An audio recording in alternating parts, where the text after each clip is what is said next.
अगर आपकी दुकान, फैक्ट्री या कारोबार में अचानक से चीजें बदल रही हैं, पैसा फंस रहा है, ग्राहक एकदम से आने बंद हो गए, फैक्ट्री में मशीनें बार बार खराब हो रही हैं, तो ऐसी स्थिति से निपटने के लिए आपको कौन से आसान, अचूक और असरदार उपाय करने चाहिए, आइए जानते हैं पंडित जी से। तो पंडित जी, ये वो समस्या है जो रोजमर्रा की जिंदगी में कोई ना कोई से जूझ रहा होता है, उपाय क्या हो सकते हैं इसके लिए?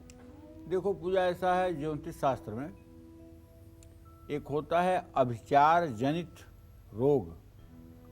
अभिचार जनित रोग उसे कहते हैं कि रोग आपको होना नहीं है, शरीर में आपके कोई खराबी नहीं है, लेकिन किसी व्यक्ति ने कुछ ऐसा आपके ऊपर करा दिया जिसके परिणाम स्वरूप आप बीमार भी हो गए और परेशान भी हो गए। इसको कहते हैं अभिचार जनित रोग। जिन लोगों की कुंडली में छठे भाव में और दसवें भाव में मंगल होता है, उन्हीं लोगों के ऊपर ये योग प्रभावी होता है।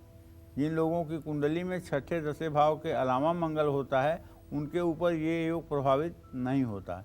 इसी क्रम में देखो, बहुत से ऐसे लोग हैं जो बहुत ज़्यादा परेशान रहते हैं, और कुछ लोग ऐसे हैं जो कभी इन सब चीज़ों के चपेट में नहीं आते हैं।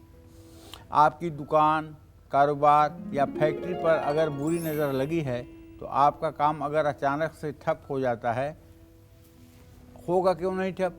अगर आप अपना फ़ायदा बताएंगे, अगर आप अपनी बिक्री बताएंगे, अगर आप अपने बिजनेस की पॉलिसी बताएंगे, अगर आप अपना वाहवाही दिखावा करेंगे, तो लोगों के मन में जलन पैदा होगी, आह पैदा होगी, जो आपको और आपके व्यवसाय को प्रभावित करेगी। कहते हैं ना, एक कहावत है, बनिया अपना गुड़ चुरा के खाता है। तो अगर आपकी भी उन्नति हो रही है, आप भी दिन दूना रात चौगुना उन्नति कर रहे हैं, तो उसका ढिढोरा न पीटें। अगर आप ढिढोरा पीटते हैं तो पीट लीजिए, लेकिन उसका खामियाजा आपको ही भुगतना पड़ेगा। आपका दुकान, फैक्ट्री या कारोबार में काम करने का अगर मन नहीं कर रहा है, तो इसका मतलब है कि अगर आपके यहाँ ग्राहकों की संख्या अचानक कम हो रही है, अचानक लोग आते हैं, दुकान में चारों तरफ देख करके बाहर निकल जाते हैं, दुकान या फैक्ट्री बंद करने की नौबत आ जाती है, कारोबार में लगाया हुआ पैसा फंस जाता है, साझेदारों पर भरोसा नहीं रह जाता है, बार बार आपको अपने कर्मचारियों से नुकसान ही हो रहा है, फैक्ट्री की मशीनें बार बार खराब हो रही हैं, दुकान में आने वाले ग्राहक या तो बिना कुछ खरीदे लौट रहे हैं, या आपसे उनका झगड़ा या बहस हो रहा है, कारोबार में आते ही शरीर में भारीपन, थकान महसूस होने लगता है, उच्चाटन होने लगता है, तो आपके कारोबार में किसी भी तरह का बंधन है, तो आपको क्या करना चाहिए? हम तो देखिए उपाय सब सात्विक बता रहे हैं, उपाय तो इसके बहुत हैं, लेकिन इसके हम उपाय जो बता रहे हैं सात्विक बता रहे हैं, जिसको करने से फायदा भले कम मिले लेकिन नुकसान नहीं होगा। एक एकाक्षी नारियल, ये कारोबार के पूजा स्थान में आप स्थापित कर दीजिए। अगर पूजा स्थान में एकाक्षी नारियल स्थापित रहेगा, तो मेरा इस विषय पर पूरा जिम्मेदारी के साथ कहना है कि वहाँ नज़र दोष, हाय और किसी तरह का उच्चाटन लागू नहीं होगा, क्योंकि नारियल को कहते हैं श्रीफल, और एकाक्षी नारियल जो है वो हर प्रकार के दोष को दूर करने की सामर्थ्य रखता है। और जैसे आप गणेश लक्ष्मी की पूजा करेंगे, वैसे ही हर रोज़ आप एकाक्षी नारियल की भी पूजा करें। और तो और शिवलिंग पर आपको नियमित जलाभिषेक करना चाहिए।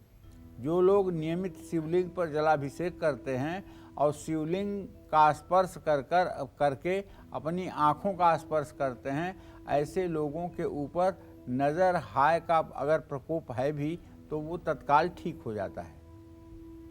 रात में दुकान बंद करके उसके बाहर अगर हो सके, कहाँ हो पाता है, सरसों के तेल का एक दिया जलाना चाहिए। अगर बाहर नहीं जला सकते हैं तो घर के ही अंदर, दुकान के ही अंदर ऐसी जगह पर दिया तैयार करके जलाएं, या दिया तैयार कर लें, उसे पीपल के पेड़ के नीचे ले जाकर जला दें। तो निश्चित रूप से अगर किसी तरह की नज़र लगी हुई है, किसी तरह का टोना टोटका हुआ है, तो उससे आपको राहत मिलेगी। देखिए, एक बात जान लीजिए, ये उपाय तो मैंने जो बताया, साबर मंत्र जो है सबसे ज़्यादा कारगर होता है इन विषयों के लिए। साबर मंत्र सबसे ज़्यादा कारगर होता है इन विषयों के लिए। अगर आपको साबर मंत्र मालूम है, नज़र उतारने का साबर मंत्र मालूम है और आपने दिवाली पर या ग्रहण में उसको सिद्ध किया है, तो वो राम बाण की तरह आपको फ़ायदा करेगा, इसमें कोई दो राय नहीं है। कुछ लोग जानबूझ करके दूसरों की ज़िंदगी में जहर घोलने के लिए ऐसे ऐसे अभिचार कर देते हैं जिससे सामने वाला परेशान हो जाता है। ये कर्म करने वाले व्यक्ति कभी सुखी नहीं रहते हैं, लेकिन तत्काल में उन्हें अपने दुश्मन का दुख देख करके बहुत आनंद आता है। बाद में उसका परिणाम उनको भी भुगतना पड़ता है।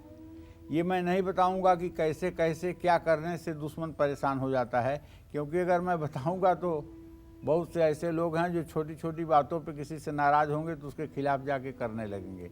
इसलिए ये बात मैं कतई नहीं बताऊंगा। जानता हूँ, बहुत अच्छी तरह से जानता हूँ क्या क्या कैसे कैसे होता है, कैसे विधि है, लेकिन नहीं बताऊंगा। क्योंकि एक बार कार्यक्रम में मैंने बताया